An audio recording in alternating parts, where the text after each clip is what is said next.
What's going on, everyone? Welcome back into another live edition of the Patriots Beat Podcast here on the CLNS Media Network, presented by our wonderful friends over at Prize Picks. It's Brian Hines back as always with Alex Barth. Day 10 of Patriots training camp in the books, back after a weekend off, full pads. It was another hot one back in the mid to high 80s today, and one of their longer It's practices. humid. It was the humidity that got me. The heat was fine. It was the humidity was brutal. Ran a lot of plays today, a lot Yep. of eclipsed 2 hours, which I think was the first practice over 2 hours. So a lot of work for the Patriots today. And Barth, I think in that it was a very good back and forth between the offense and defense, right? Like the offense came out early. Drake May, he threw 2 straight incompletions, but then, he was efficient, couple long touchdowns to TreVeyon Henderson, who we'll definitely talk to. And then they moved into the red zone late in practice. They did they did some red area, then they did a 45-second from the 25, so still down inside the 20 after a play or two. And the defense really punched back, right? A couple incompletions, some pressure, some run stuffs all around, and the defense really punched back. So good back and forth, I would say, offense, defense, but the defense definitely kind of won those last 2 periods that were down inside near the goal line today. Yeah, I think so. And it really took a spectacular catch from Kayshon Boutte. That would have been 0 for 3, right, on that last sequence of red zone plays. And I mean, unbelievable catch. May kind of just tossed it up. Like there really was no play there. May just kind of threw it up. DJ James, who had a great practice, was all over him, draped all over him. And Boutte just, it wasn't so much that he got to the ball. It was definitely one he could get to, but he had to kind of go up and out over the boundary to get it and still got both feet down. And it wasn't even like, sometimes there's those close plays where all the reporters will kind of huddle up and be like, all right, who had the best angle? What'd you see? Kind of like the refs do, because we take it that seriously. Everybody knew, like, it was clear that he got his feet in. He had no business getting his feet in. It was an unbelievable catch. One of the catches of camp. But outside of that, it would so I think that kind of, and it being the last play, felt like it maybe evened things out, but it didn't. They had one where they went 0 for 4 off the rip. Because I would assume in whatever the situation was, they're down more than 3 because they weren't kicking field goals on fourth down. They kicked field goals today. We can get to that. But they had one that was a 4 and out. There was another one where I think they got 1 or 2 first downs and then stalled. There are a couple sacks in there. But, I was talking about this on Felber and Maz. There is this trend now where, and the offense had a good start to camp. They did. You go back to Friday, and Friday there's some other intricacies to it because it was not the full starting unit. And all of that. But as they start adding, okay, we're going to track down in distance. Okay, we're going to move into the red zone. So now you're not just like running plays on an open field, right? The distance kind of matters. We're going to have the timer going. We're going to have the clock going. So you might have to handle this kind of clock. We have a score. Like the more elements they add to make it real, as they've done that, the offense has not continued to improve. It's regressed as that's come in. So they're going to do a ton of that stuff in the joint practices. I'm going to guess tomorrow is going to be a lighter practice. Again, it's Vrabel first year. I don't know. Usually with these, Tuesday is almost like a game-like walkthrough to get ready for the joint practice the next day. So Wednesday is going to be the day. I would assume there's going to be a ton of situational stuff Wednesday. And the offense has a lot of bouncing back to do from these first couple days with situational stuff where it wasn't what you're looking for, especially I think Drake May and the pass protection. Yeah, the pass protection definitely. And I would agree with tomorrow, especially with how hard they went today, full pads, and then the joint on Wednesday. I would imagine it gets dialed back tomorrow. But yeah, they opened their first 8 plays in the ball was at the 6-yard line. So low red zone. They went run, sack, Tonga broke up a pass. And then the next one was run stuff, incompletion. Nobody open, kind of an incompletion throwaway. So it didn't start well, right? And then that last one, it was 4th down. They kind of called a timeout to put pressure on or regroup, and then they had the heave to Kayshon Boutte. So they scored ultimately on that last one. That was the 45-second drill. They got down inside the 10 before the heave. So they scored, but it overall wasn't pretty, and that kind of bailed them out, right? It was like the Tennessee play last year where it's not pretty, but they get the play. But you go back and you look at the whole process, especially the 2 ones they failed earlier, the offense, and definitely some room for improvement and bounce backs moving forward here. Yeah. And even that one you talked, I think you said it in there, like he probably would have been sacked. Like Keon was kind of right after the play had broken down. I mean, it was already a few seconds in and he'd gone. I think he went like to the numbers to his right, scrambling, broke the pocket, I think got to the numbers to his right and then almost to the sideline to his left, if I'm remembering that correctly. Like that was you said, the Mondre. Yeah. Yeah, he went all the way around and then almost got the tippy toes in bounds, Mondre, but couldn't do it. So, the pass protection was a little spotty down there. So, talking about that offensive line, Garrett Bradbury was back today, right back in there at the starting center spot. The rest of things, for the most part, was the same. Will Campbell, Jared Wilson on the left side, Micah Winu and Morgan Moses on the right side. Now, Morgan Moses did leave early, probably still part of that veteran maintenance, and we got Marcus Bryant in, the rookie day 3 pick.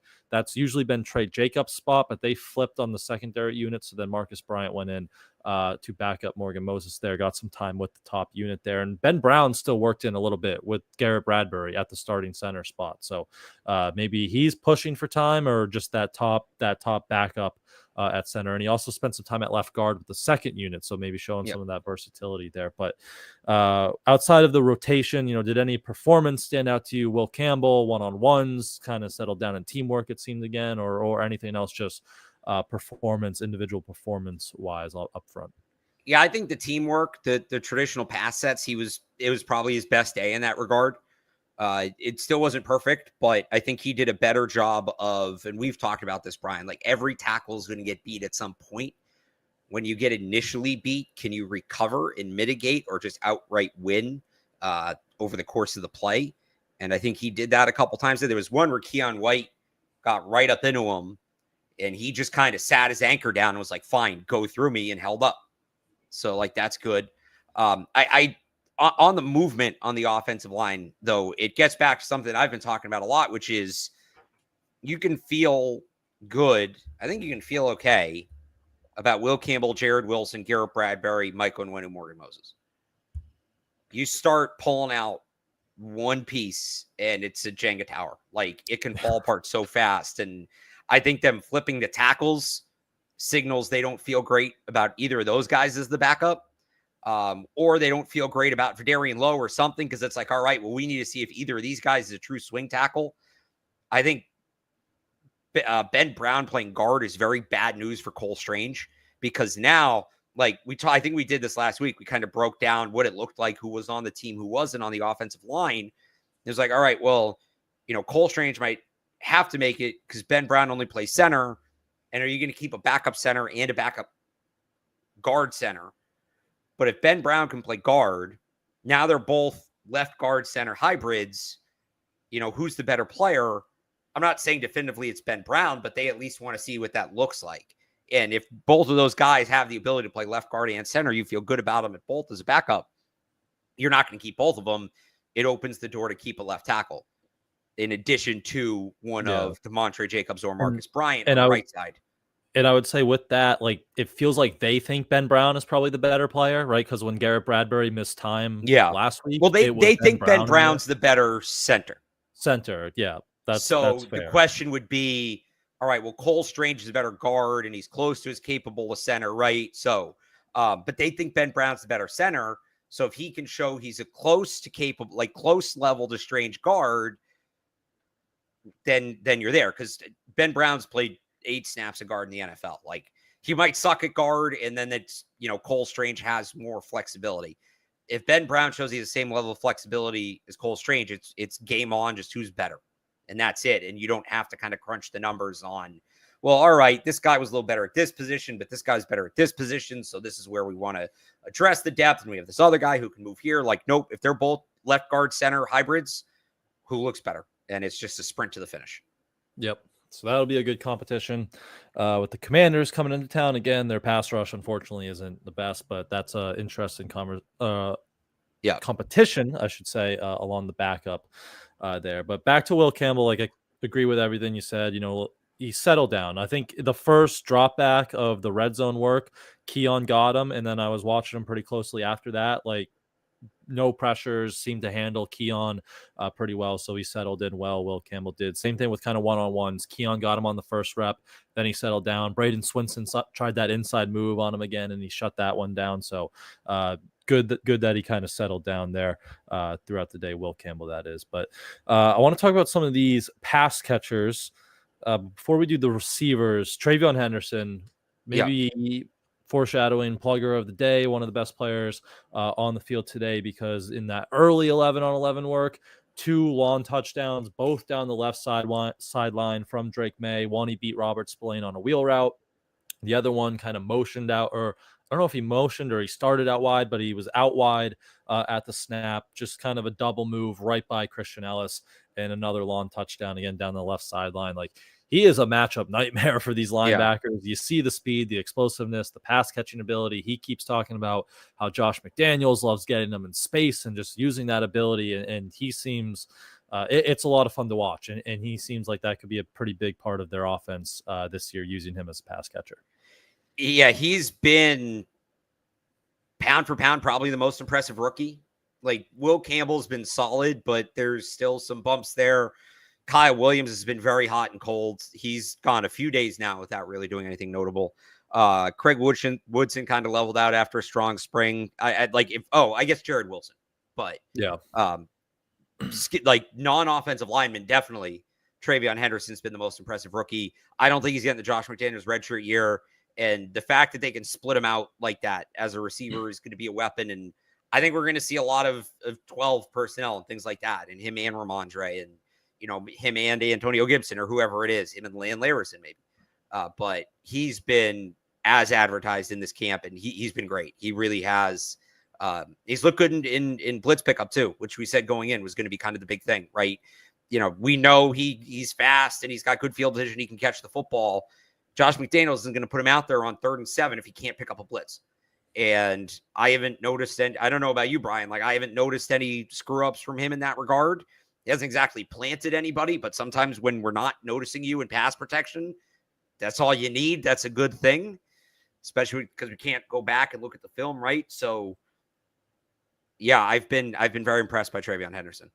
Definitely. And just as a pass catcher, again, like, he's a matchup nightmare for any linebacker they throw on him. Like, today was Spillane and Christian Ellis, 2 pretty athletic guys. Spillane's going to be your starter, and they can't keep up with them. So anytime there's a linebacker, especially if he's out wide like that, like, it's good night for those guys. So that's been encouraging to watch him in that department. But those receivers, a lot of one-on-one highlights for a lot of those guys. And we should note Kendrick Bourne, who got rolled up on Friday night, isn't expected to practice this week, so he wasn't out there. So you saw a lot of Javon Baker, Jalen Polk, Efton Chisholm working with Josh Dobbs. That was kind of that top group with Dobbs with the second offense. But Jalen Polk was impressive in one-on-ones. Javon Baker had a couple touchdowns in 7s. Efton Chisholm maybe had the catch of the day in full team work. This beautiful, like, tracking it over a shoulder, diving, leaping catch with Craig They Woodson. Actually just tweeted it out if you want to go take a look. Oh, they posted the clip? Perfect. So it's one of the TreVeyon touchdowns and then him. Awesome. So that was one of the catches of the day for Efton Chisholm. So that feels like, one spot maybe for those 3, because the top 5 was pretty consistent. But it feels like maybe one spot, if they're going to keep 6, it's one spot for those 3 guys right there. Yeah, Bourne missing time is not going to help him. I'm still wondering what they're going to do about, like, when is Chisholm going to get the first team reps? Yeah. He's gotten a few here and there, but it hasn't been anything. Not consistent. It hasn't been anything significant, but like not consistent. Like, even if he was catching every single one of them, the volume's not enough to like prove he's that guy. Who knows? Maybe they're hiding him like they did Pop a couple years ago. But I'm wondering what more he needs to do to get more consistent first team reps, because it looks like he's earned it to me. I don't know. Maybe he sucks in the meetings or something. Like, I don't know. I don't think he does, just based on everything we've heard about him. So this is, to me, a huge week. Joint practice, first preseason game. He's going to play a lot in at least one of those, if not both. So I would guess the preseason game, this is kind of the new thing teams do. The starters get the bulk of the work in the more controlled environment, which is the joint practice to limit injuries. And then the backups play in the preseason game, right? So if he goes out there and lights it up in the preseason game, especially if like Kendrick Bourne's hurt, so he's not getting reps. Not that he was getting a ton of first team reps lately, but like he's out of the rotation. Are they still going to be managing Matt Collins? Like, what more does Efton Chisholm have to do to get those reps? Because I want to see it. I know I was kind of down on him compared to most in the spring, but I do think he had a very good spring. And I think he's had a good start with the opportunities he's been given so far, but I need to see him against that first team. Like, and I think they should be wanting to get a look at him against that first team. So hopefully whatever he needs to do to earn it, he does soon. So kind of as we head down the backstretch of camp, we can get some looks at that. Yeah, I thought he's been very impressive. And I know he's not piling up like the reception numbers like he was this spring, but you watch him and he can still get open against man-to-man coverage. He's got a great feel for kind of zone. And even today, he had I don't think he brought in any of his other targets. He also had one, like it was another scramble drill from Dobbs, and it was like a tippy toe. It was a good diving catch on the sideline, but he couldn't. I thought he was out of bounds on that. He was out of bounds. Like he couldn't get his tiptoes down. But he had a couple other ones thrown his way, and he gets open, but then the pass is like just a little behind him, and then it's got like Marcus Jones broke one up. So he's been getting open, and I thought it was important today, because he had that tough drop Friday night, and then he bounces back with a good practice today for Efton Chisholm there.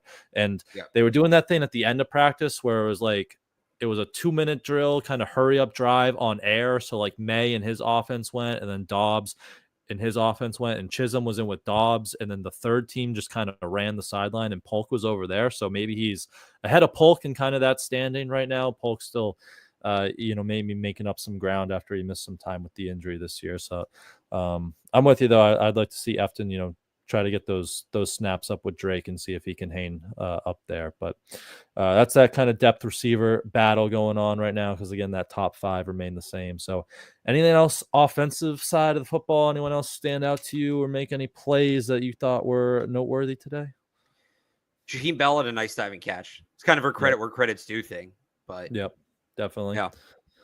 But all right, so let's jump over to the defense very quickly. Before we do that, let's hear from our friends over at Prize Picks, because do you guys know football season is right around the corner, but you can also spice up the preseason action on Prize Picks, the best place to cash in on your favorite sports. Just pick more or less on any stats: touchdowns, catches, rushing yards, receiving yards, passing yards. We don't know who's playing yet when it comes to the quarterbacks, but whoever's out there, put those stats in your lineup for your shot to win up to 2,000 times your cash today, and even take advantage of their weekly promotions that can lead to big payouts. First preseason game is Friday night, so Flex Friday, perfect time for a promotion right there. Maybe we'll roll with some Efton Chisholm stats.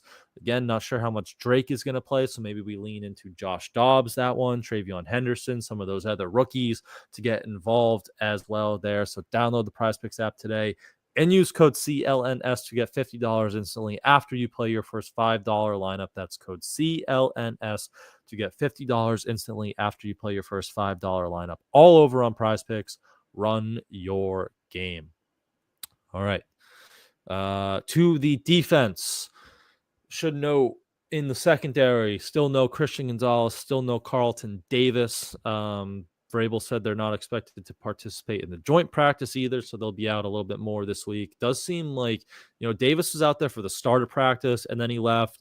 Gonzo was out there, not in jersey. He was on the exercise bike in the back. He ditched that compression sleeve he was wearing, so seems like maybe both of those guys are progressing pretty well. But without him, it was still Alex Austin, DJ James on the outside, Marcus Jones on the inside, and Barth. DJ James just keeps plugging away here, because a couple really nice coverage reps today. He smothered Kayshon Boutte on a fade. He broke up a pass to Kyle Williams. He was in coverage on the, that kind of heave to end Drake May's day to Kayshon Boutte, but again, like right in his grill, it was just a better play by Kayshon Boutte. So DJ James just keeps showing up in that secondary and making plays and taking advantage of those opportunities he's been given. Yeah, he's made, when we talk about like, all right, you're going to get this opportunity, make the most of it. Like, this is textbook. He's been out there. He's been looking really good. And Alex Austin had a good day too. Like, let's not forget Alex Austin in this. So, I mean, come on, like the defense is not hitting its ceiling certainly without Christian Gonzalez and, without Carlton Davis playing a significant amount of the time. But I feel okay about the depth. Now, they lost Marcellus Dial today, too. So that depth is, for now, thin. We'll see ultimately what that is. That was a scary-looking injury. They just stopped practice. They brought the card out. So for the most part, they're working on his left leg. At one point, they're working on his right leg. So I don't know if that's just they were moving him or whatever. But hopefully he's okay. But it was a scary-looking one. So that depth kind of falls off there. I'll say it again. I'd like to see Isaiah Bolden. I'm probably just kind of screaming into the void at this point with that one. But James has been impressive. It kind of makes you wonder why he was available last year, because he was a draft pick. It wasn't a high draft pick, but he was a draft pick, and he's still competitive. So it seems like he's figured something out, and he's been against the ones. Now it's been against the Patriots ones. We won't get much more of an answer this week because we've been over what that Commander's depth chart is. KJ Osborne is wide receiver 2 or 3. So I don't know how much more of an answer we're going to get on him there. Vikings joint practices will be good for DJ James. Yeah. But he looks like he might be a little bit of a find. Definitely. So he's looked good, and the depth took a hit. It is weird with the Isaiah Bolden thing. Like, he is the one guy that just doesn't seem to be getting the reps on defense. Like, you saw Brandon Crossley in there at times. He had a nice pass breakup on Javon Baker, which, that was a play Javon needed to finish in the end zone, catches it, and then Crossley kind of comes in and knocks it out late. Kobe Minor, Mr. Irrelevant, had a nice interception and one-on-ones early in practice. So the depth, there's options there. You obviously, Marcellus Dial was having a pretty good camp. So that's unfortunate. And again, that he went down, looked pretty serious. Don't want to speculate, but it feels like even some of those other guys are starting to get opportunities over Isaiah Bolden. So we'll see what continues to happen with there. But yeah, they do need to get healthy in that room, especially with Gonzo and Davis. But safety room, anything with the safeties? You worried about Kyle Duggar? Because it still feels like he's just not around the ball, or when he is around the ball, he's giving up plays a lot. He even saw Craig Woodson maybe rep over him a little bit at the end of practice there. Or any concern with Duggar and how he's looked this summer? Well, at one point, they had Peppers, and I think Woodson was the other safety out there. It wasn't Duggar, right? Well, it was Peppers, Woodson, and Hawkins. This is the 3 safeties. So I don't know if they're just going light, because, again, to go from not even being on the field in the spring to full participant in the summer is a lot. So maybe they're starting to rail it back, but there's something going on there. Whether it's simply he's fallen off, I wouldn't be surprised if he's still banged up and he's still playing through it. We'll see down the road. It's not an excuse. I had that thought day one of camp before we knew if he was good or bad. I'm like, wow, he's back already. I wonder if he's just pushing through it because he wants to be out there. But there's something. I don't know what, but there's something going on there. Yeah. And then front 7. I mean, I'm still just impressed with Khyiris Tonga. I'm so impressed with Khyiris Tonga. Pound for pound compared to what we expected going in. All right, well, it's probably DJ James.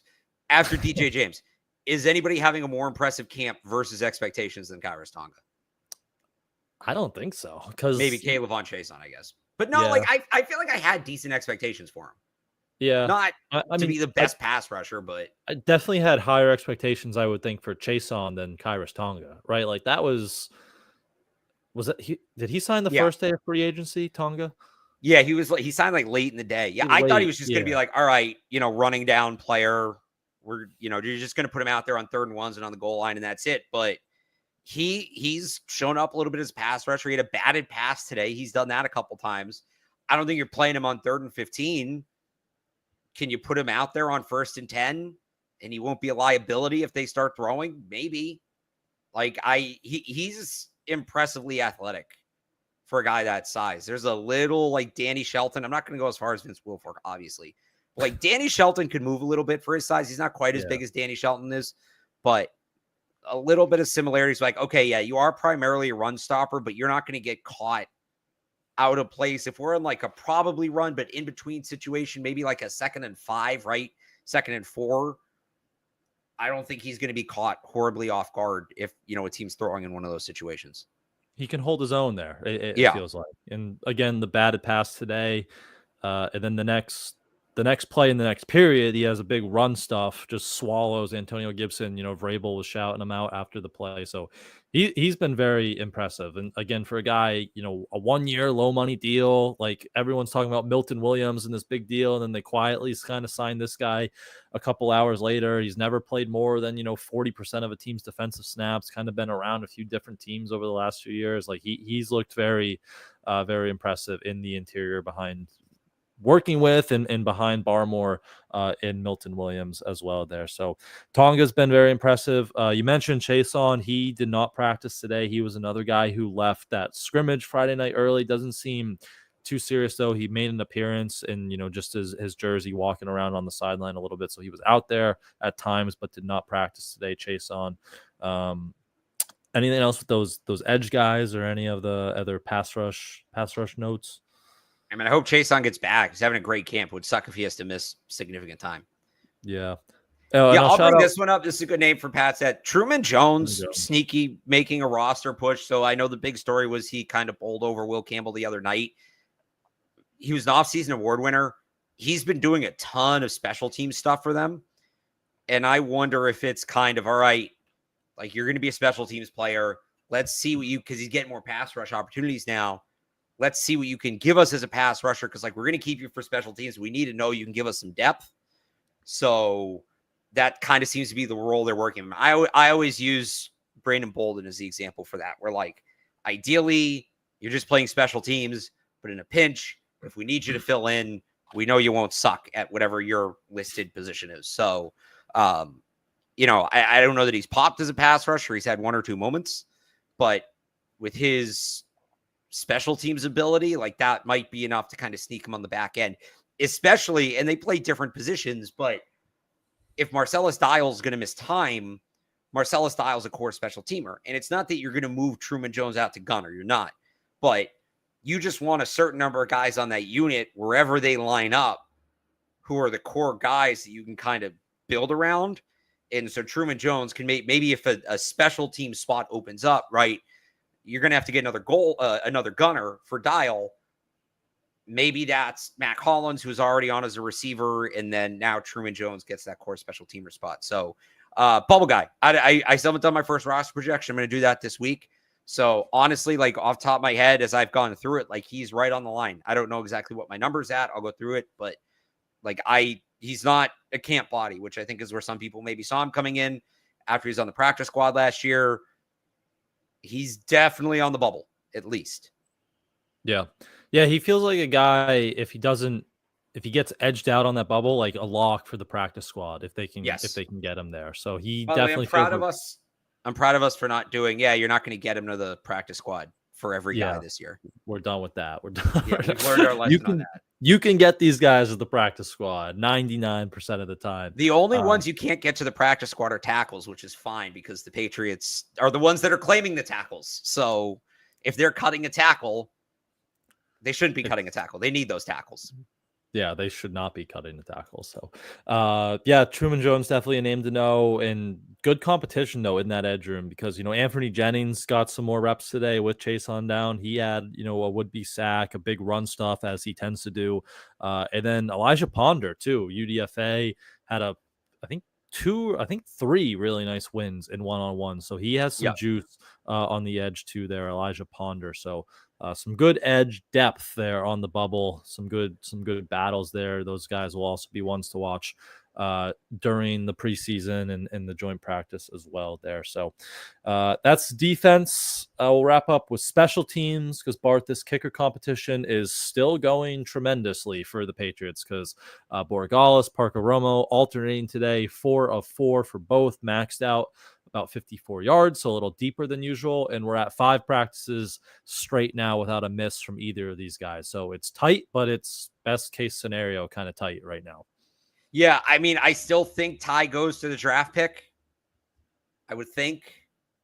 But Vrabel talked about it today. He's been impressed with both, and he can get one of the practice squads. So, if I had to go today, it's Borregales. I'm not stamping it yet that he's won it. I mean, credit to Parker Romo, who actually kind of had a rough spring. Yeah. It's not just that Borregales was so good that we were closing it. He kind of had a rough spring, and got his head on straight, and whatever it was that wasn't working, he's come back and just been absolute nails. So definitely. So that's been tight. Interesting how they will split I up will that say this though on the action. kicker battle. Sorry, I will say this on the kicker battle. Borregales has been really good on the kickoffs, and we obviously don't track that the way we track field goals. We watch it, and it's a little harder to know because he might do something that I think is good, but I don't know what the play call was, and maybe it wasn't what he was supposed to do. So it's not quite as black and white as just counting field goals. But we know Jeremy Springer believes there's going to be more kickoff returns this year, which means he plans on having kickoffs be returnable because he doesn't want to deal with the repercussions potentially of touchbacks. So the kickoff thing could be as big, if not a bigger factor in the field goals. And not that Romo's been bad, but what you want to do if you want it returned. So how the rule works, there's now essentially two kind of touchbacks. If the ball goes into the end zone on the fly or out of the end zone on the fly, that's a 35-yard touchback. If the ball bounces in play and then goes into the end zone, that's the old touchback to the 20. So if you want to make teams return it, you basically have to land the ball at like the 2 or 3 because it gives you more time to set up and come at him, but he can't let it like a punt bounce and roll into the end zone because then that's a 20-yard touchback and no team's going to want that. So I noticed a lot of Borregales' kicks are right around the 2, 3, 4-yard line. Romo has probably, again, he hasn't been bad. He's probably put, I don't have the exact number, but just off my memory, a couple more into the end zone than Borregales has. It's not that he's coming up short. He's a little longer, but with it being this close, especially when we get into these games here, they're going to be doing live kickoffs. Not that I want the Patriots to, or no, it'd be the Patriots scoring. Hopefully the Patriots score a bunch so we can see these kickoffs. It's going to be something I'm watching because that could ultimately be the differentiator here. It might not be the field goals. It might be who's better on kickoffs because I think they're going to care about that a lot. And I remember last year, the Miami coach was very complimentary of Borregales getting down there and covering kicks too, right? That too. That's probably even lower on the totem pole if you're ranking the importance of these things. But hey, if they're going to be this neck and neck in the field goals, they might look at these stuff. So, Borregales has, I think, 12, I have the rosters right here, like 12 pounds over Parker Romo. And if you look at him, like he looks a little bit more built. So, well, and Springer's talked about that's like the kicker plays an important role in the coverage plan now with the way this new thing's set up. So, yeah. So if that's a area where Borregales has the advantage, that's just another thing kind of in his favor there. So will be interesting how they handle both field goals and kickoffs in the preseason. I know like last year when they changed it, it was still just a lot of teams were kicking touchbacks. So they didn't want to, show their hands on how they kind of attack this thing. So we'll see if they show their cards at all in the preseason and who's actually doing the kicking for both of those as well in this competition. But Barth, wrap up day 10. Who is your plugger of the day from Monday? My plugger of the day from Monday is going to be DJ James. Had a couple pass breakups against the ones. I thought this was his best day. I was tempted to give it to Kayshon Boutte or Efton Chisholm for their catches, but the defense was too dominant for me to give it to an offensive player today. So I'm going to go DJ James. Khyiris Tongue was in consideration as well. Yep.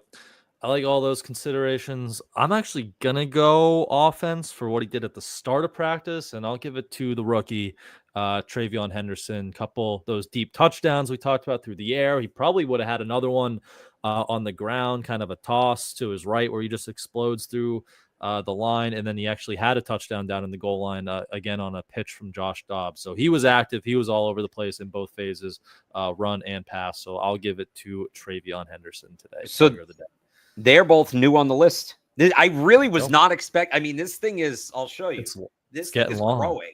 And I was not expecting that. I thought it was going to be like, Drake May gets 7 or 8 and, Diggs would have a bunch. Does Diggs have one? I think he does. I thought I gave him one the first day. I didn't. Diggs does not have one. He would have gotten one in the spring.